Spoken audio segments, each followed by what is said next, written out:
Hello dear student, आज हम लोग क्लास 9th का प्रश्नावली 7.3 को सॉल्व करेंगे। ठीक है, इसमें पहला क्वेश्चन दिया है कि त्रिभुज ए बी सी और त्रिभुज डी बी सी एक ही आधार बी सी पर बने हैं। यहाँ पे देखिए फिगर में दिया है बी सी पर दो त्रिभुज बना है, ए बी सी और बी डी सी एक ही आधार पे बना हुआ है, इसका आधार एक ही है। समद्विबाहु त्रिभुज इस प्रकार है, ये दोनों त्रिभुज क्या है? समद्विबाहु त्रिभुज है।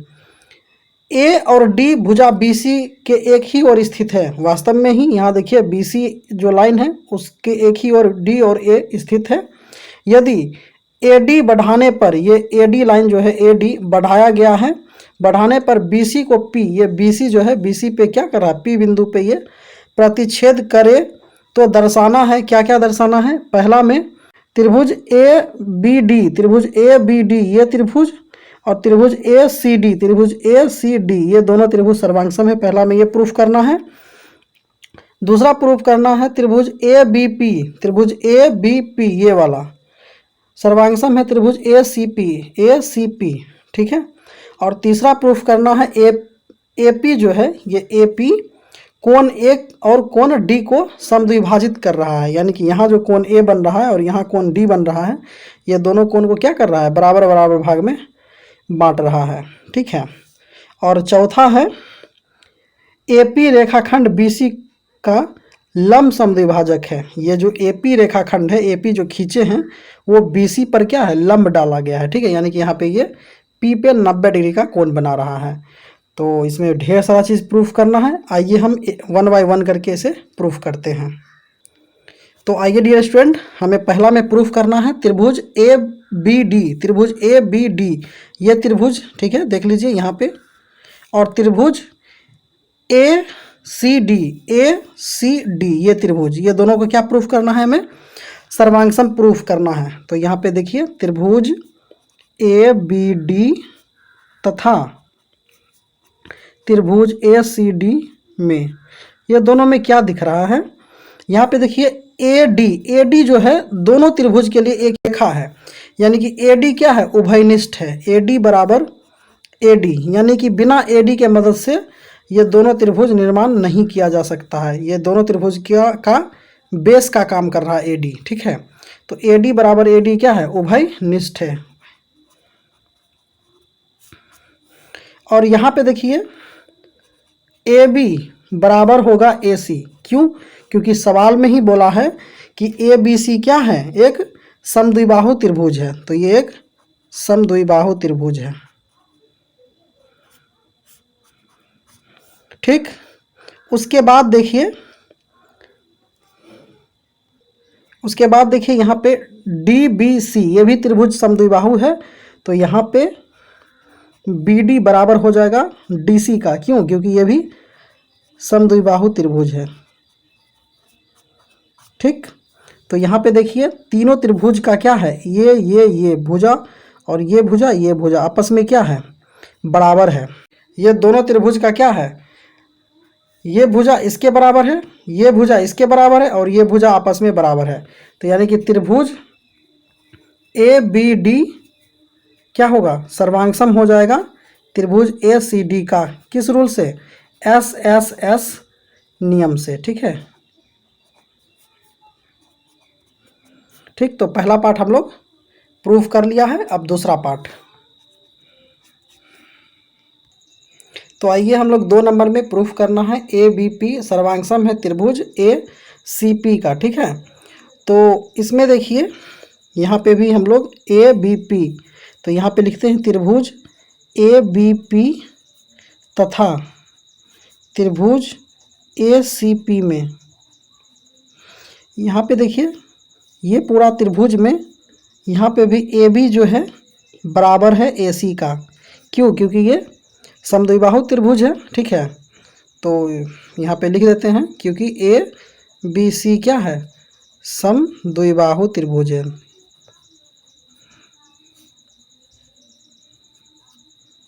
ठीक है, और यहाँ पे देखिए कोण BAD, ठीक है, यानी कि ये कोण बराबर होगा कोण DAC का, ये कोण का। ठीक है, क्यों ऐसा बराबर होगा? तो ये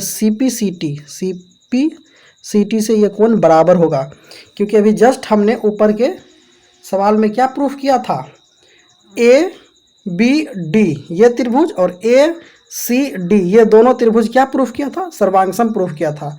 जब सर्वांगसम ये दोनों त्रिभुज है तो ये कोण और ये कोण भी क्या होगा? आपस में बराबर होगा। किसके तहत? CPCT के तहत। तो यहाँ पर भी हमने वही चीज़ लिखा है, कोण जो ये कोण का बराबर किया है, ठीक है। और AP बराबर AP, यानी ये दोनों त्रिभुज में AP जो है उभयनिष्ठ है, ठीक है। तो यहाँ पे SAS नियम से क्या हो जाएगा? त्रिभुज ABP सर्वांगसम हो जाएगा त्रिभुज ACP का, ठीक है। तो हमें तीसरा प्रूफ करना है कि ये लाइन AP जो है, ये लाइन AP ये कोण A जो बना रहा है, कोण A को समद्विभाजित कर रहा है, यानी दो बराबर भाग में बांट रहा है। और ये कोण D जो है इसको भी क्या कर रहा है? दो बराबर भाग में ये लाइन AP बांट रहा है। तो यहाँ तो साफ साफ देखिए हम लोग ने प्रूफ किया है कि त्रिभुज ABP सर्वांगसम है त्रिभुज ACP का, ठीक है। तो ये दोनों त्रिभुज जब सर्वांगसम हो गया तो ये कोण भी बराबर क्या हो जाएगा? तो यानी कि AP जो है क्या, AP कोण A को क्या कर रहा है? को समद्विभाजित कर रहा है, समद्विभाजित कर रहा है, ठीक है। CPCT से, ठीक है। ठीक है, तो ये तीसरा था। और एक लाइन और प्रूफ करना है कि AP जो है ये कोण D को भी क्या कर रहा है? समद्विभाजित कर रहा है। तो यहाँ पे देखिए त्रिभुज BDP और त्रिभुज PDC ये भी क्या है? आपस में सर्वांगसम है SSS सर्वांगसम नियम से। कैसे? ये भुजा बराबर है BC, ये PD क्या है? उभयनिष्ठ है। और ये कोण और BP बराबर हो जाएगा PC का। कैसे बराबर होगा?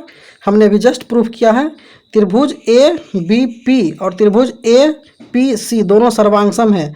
जब ये दोनों त्रिभुज सर्वांगसम हो गया तो ये भुजा और ये भुजा भी आपस में क्या होगा? बराबर होगा CPCT से। तो आइए इसको हम लोग लिखते हैं, ठीक है। तो त्रिभुज BDP तथा त्रिभुज DPC में, ठीक है, इसमें क्या होगा? PD बराबर PD है उभयनिष्ठ, ठीक है। और BD बराबर है DC का। क्यों? क्योंकि ये समद्विबाहु त्रिभुज है,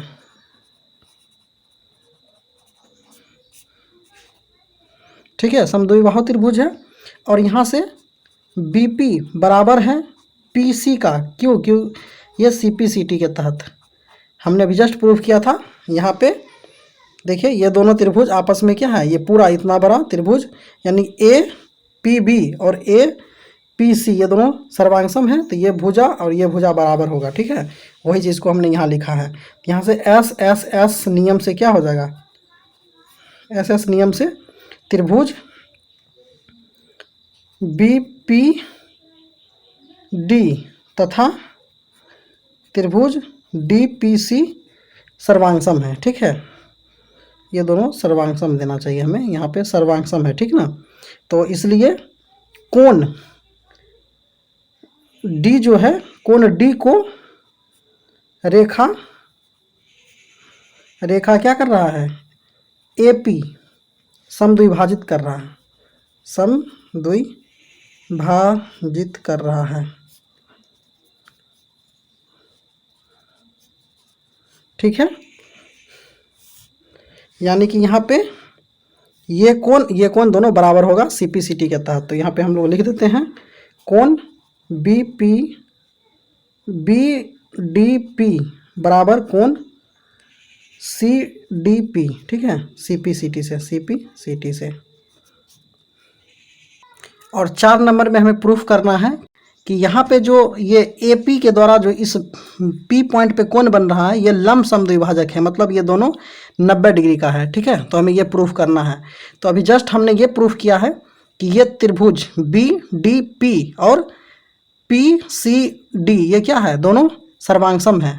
तो इस तरह से कोण, इधर का कोण को क्या लिख सकते हैं, BPD लिखेंगे। तो BPD बराबर कोण DPC इधर का कोण दोनों बराबर है, क्यों, CPCT से, क्योंकि ये दोनों त्रिभुज आपस में सर्वांगसम है, तो ये कोण बराबर होगा। चूंकि BC एक सरल रेखा है तो इस पर कोई भी अगर लाइन डालेंगे तो इस दोनों का योग कितना होना चाहिए, 180। तो कोण BPD प्लस कोण DPC बराबर कितना होगा, 180। क्यों, क्योंकि BC एक सरल रेखा है। लिख देते हैं यहाँ रेखा। ठीक है, तो यानी कि इस दोनों का योग 180 के बराबर होगा।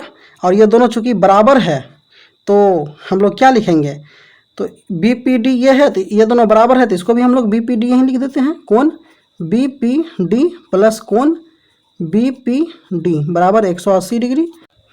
और यहाँ पे इस दोनों को जोड़ेंगे तो 2 टाइम्स हो जाएगा, BPD बराबर 180 डिग्री, इसलिए कोण BPD बराबर, इसको काटेंगे 90 बार में, तो ये आ गया 90 डिग्री। मतलब एक तरफ क्या है 90 है तो इधर भी 90, ये दोनों क्योंकि बराबर है। कोण BPD बराबर कोण DPC बराबर 90 डिग्री प्रूफ हो गया। ठीक है, आज के लिए वीडियो में इतना ही। अगर वीडियो अच्छा लग रहा है, इन्फॉर्मेटिव लग रहा है तो वीडियो को लाइक करें, चैनल को सब्सक्राइब करें